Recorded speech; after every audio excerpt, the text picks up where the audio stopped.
আয়াতুল কুরসি পড়ে হাতের মধ্যে জোরে জোরে 3টা তালি দিলে তালির আওয়াজ যত দূর যাবে ততদূর চোর ডাকাত বা শয়তান আসতে পারবে না। এটা কতখানি সত্যি? যেরমে কোরআন শরীফ থাকে সেরমে টিভি চালানো যাবে কি না? টেবিল চেয়ারে ভাত খাওয়া যাবে কি না? নামাজে হাঁচি আসলে কি আলহামদুলিল্লাহ বলতে হবে? অজু করার সময় কেউ সালাম দিলে কি জবাব দেওয়া যাবে? কোরআন শরীফ ভুলবশত পা ঠেকলে করণীয় কি? আজানের সময় মাথায় কাপড় দেওয়া কি আবশ্যক? অজু করার সময় আজানের জবাব দেওয়া যাবে কি? ওমরার কথা বলে বিদেশে গিয়ে যারা আয় রোজগার করে তাদের ইনকাম হালাল হবে কিনা? মামাতো বোনের মেয়েকে বিয়ে করা জায়েজ হবে কি না? আমি বেকার, অনেক হতাশা থেকে কিভাবে মুক্তি পাবো? প্রিয় দর্শক, আমরা যে সমস্ত প্রশ্নগুলো ইতিমধ্যে আমাদের কাছে চলে এসেছে সেগুলোর উত্তর দেওয়ার মাধ্যমে আমাদের আজকের এই পর্ব শুরু করি। রায়হান হাসান জানতে চেয়েছেন, অজু করার সময় কেউ সালাম দিলে কি জবাব দেওয়া যাবে? উত্তর হলো যাবে, কোনো অসুবিধা নেই। অজুর মধ্যে অজুর ফাঁক দিয়ে আপনি কারোর সালামের জবাব দিতে পারেন, তবে পানির ট্যাপ ইত্যাদি বন্ধ করে নেবেন যাতে করে পানি অপচয় না হয়, আর গল্প স্বল্প করা যাবে না। মেহেদী হাসান জানতে চেয়েছেন, নামাজে হাঁচি আসলে কি আলহামদুলিল্লাহ বলতে হবে?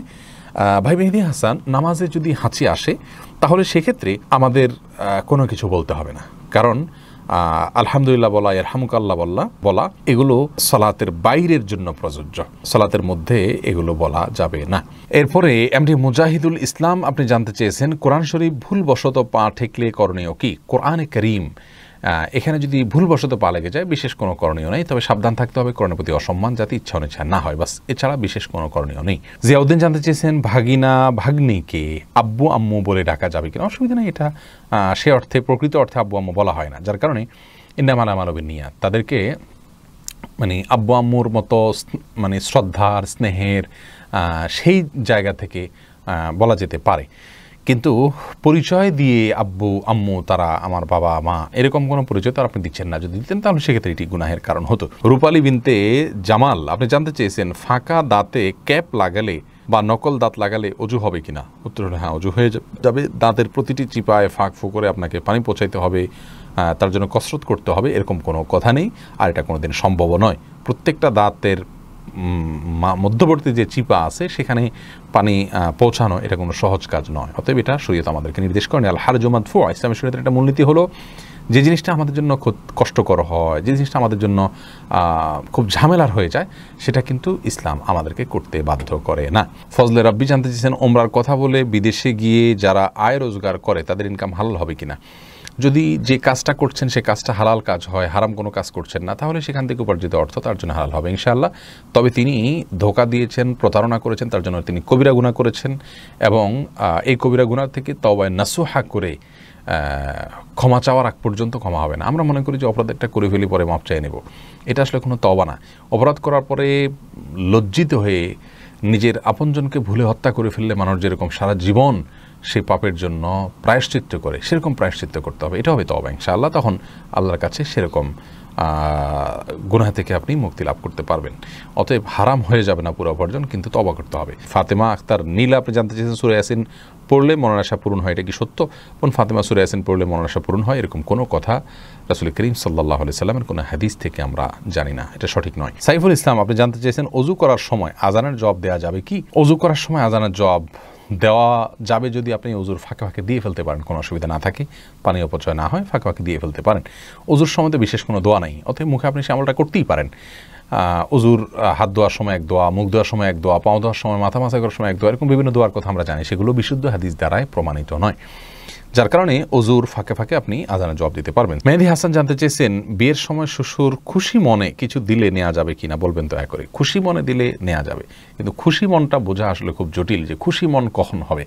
আমাদের সমাজে কিন্তু শ্বশুররা কালচারের কারণে বলে খুশি হয়ে দিছি, আসলে তিনি কতটা খুশি হয়ে দিয়েছেন তার যদি বিষয়টা যদি আপনি নিশ্চিত হতে পারেন তাহলে সেক্ষেত্রে আপনার জন্য এটা অবশ্যই গ্রহণ করা জায়েজ হবে।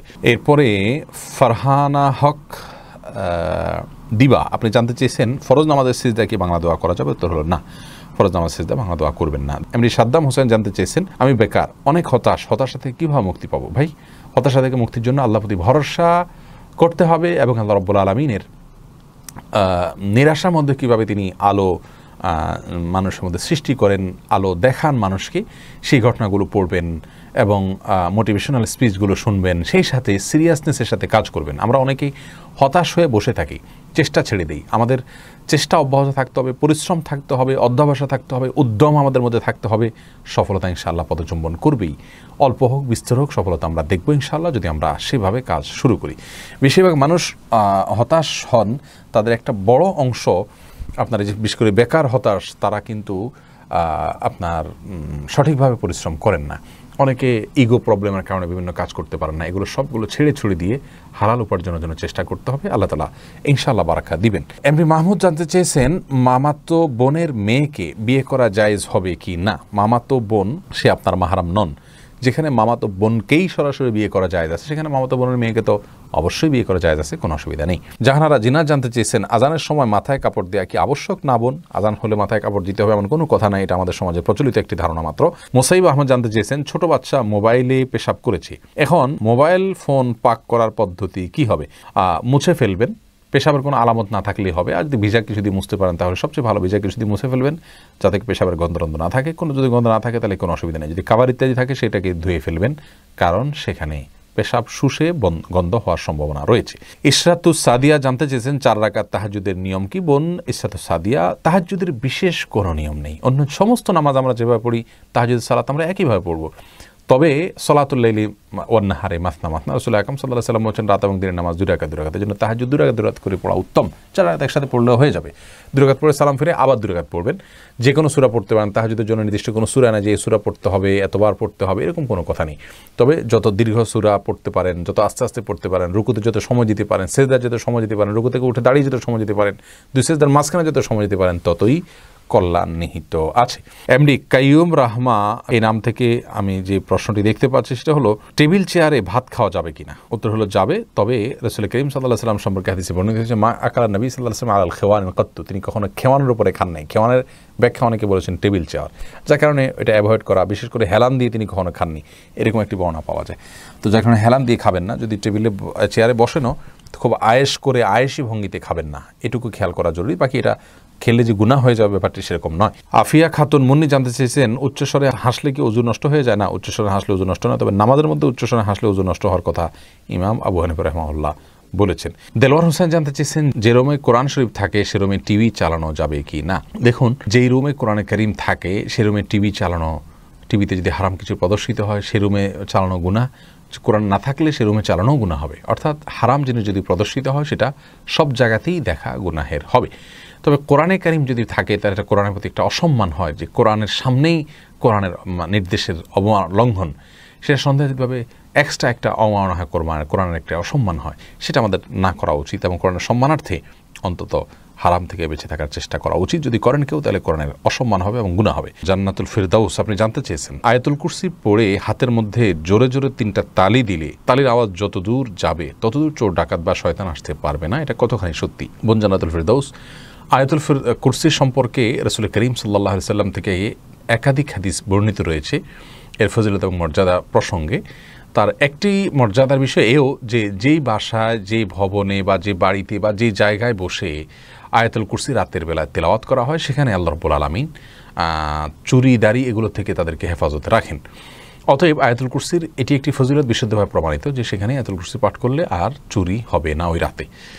কিন্তু এর মানে এই নয় যে, যেমনটা আপনি বলেছেন যে 3 বার তালি দিতে হবে, তারপর তালের আওয়াজ যতদূর যাবে ততদূর আপনার প্রোটেকশনে চলে আসবে, এরকম কোনো কথা কোনো বিশুদ্ধ হাদিসে বর্ণিত হয়েছে বলে আমাদের জানা নেই। এরপরে জান্নাত রাখি আপনি জানতে চেয়েছেন, স্বামী পরকীয়া লিপ্ত হয়ে দূরে সরে আছে, তাকে কাছে ফিরিয়ে আনার কোনো আমল আছে কিনা? বোন জান্নাত, অনেকে আমাদের কাছে এই বিষয়গুলোর জন্য আমল চান। আমরা মনে করি দোয়া জিকির এগুলো কোনো বোধহয় মিরাকল, অর্থাৎ এগুলো পড়লে অটোমেটিকভাবে আমাদের কোনো অলৌকিকভাবে কিছু ঘটে যাবে। এটি মৌলিকভাবে আমাদের একটি ভুল ধারণা। মনে রাখা উচিত যে আমাদের কর্মের মাধ্যমে আমাদের জাগতিক সমস্যাগুলো সমাধান করতে হবে, সেই সাথে আল্লাহ রাব্বুল আলামিনের কাছে প্রার্থনা করে রাখতে হবে, দোয়া করে রাখতে হবে তিনি যাতে সহজ করে দেন। এখন আপনার স্বামী পরকীয়া লিপ্ত হলে তাকে কাউন্সেলিং করতে হবে, তার সংশোধনের জন্য যথাযথ ব্যক্তি নিয়োগ করতে হবে, তাদেরকে ব্যবহার করতে হবে, আপনি নিজে চেষ্টা করতে হবে, আল্লাহর কাছে দোয়া সেই সাথে চালাতে হবে। আপনি দোয়া করবেন আর অটোমেটিকলি তিনি সংশোধিত হয়ে যাবেন, ব্যাপারটি সেরকম নয়। বিধায় আমাদের এই বিষয়টি খেয়াল করা উচিত। আপনি তাকে নিজের দিকে আকৃষ্ট করুন, তাকে কিভাবে ফেরানো যায় তার জন্য সমস্ত পন্থাগুলো অবলম্বন করুন। আল্লাহর ভয় দেখাতে থাকুন, যাদের মাধ্যমে বোঝালে সম্ভব হয় তিনি বুঝবেন, সম্ভাবনা আছে তাদের মাধ্যমে বোঝাবেন, এবং সেই সাথে আপনি নিজেকে আকর্ষণীয় করে তার সামনে তুলে ধরুন এবং আল্লাহ রাব্বুল আলামিনের কাছে দোয়া করতে থাকুন। সাধারণভাবে দোয়া কবুলের সময়গুলোকে আপনি কাজে লাগান এবং বিশেষ করে সূরা ফুরকানের আয়াত নম্বর ৭৪ শেষ অংশ আপনি পাঠ করবেন, রব্বানা হাব লানা মিন আজওয়াজিনা ওয়া যুররিয়াতিনা কুররাতা আয়ুন। আল্লাহ আমার স্বামী, আমাদের পরিবার সদস্য, আমাদের সন্তান সন্ততি, তাদেরকে আমার জন্য চোখ শীতল হয় এরকম মানুষ বানিয়ে দেন। ওয়াজআলনাল মুত্তাকিনা ইমামা, এবং আমাদেরকে মুত্তাকিদের ইমাম বানিয়ে দেন। এ দোয়া আপনি বিশেষ করে পড়বেন ইনশাআল্লাহ বিইذنিল্লাহ।